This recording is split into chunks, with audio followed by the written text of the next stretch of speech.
Hello दोस्तों, ये जो आप देख रहे हैं ये है हमारी मिनी एक्सावीटर। और ये जो आप सामने देख रहे हैं साइड, ये दो जेसीबी लगी हैं, इनमें ब्रेकर लगा हुआ है। और ये हमारी साइट है। इस साइड हमारा काम हो गया कंप्लीट।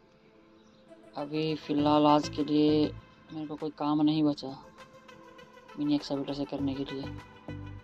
अभी देखते हैं हमें क्या काम बताया जाता है, उसके बाद बताएंगे आपको कि आज हमने क्या काम किया है। और ये है हमारी छोटी सी एक्सावीटर। कमेंट में बताना कौन कौन चलाता है मिनी एक्सावेटर।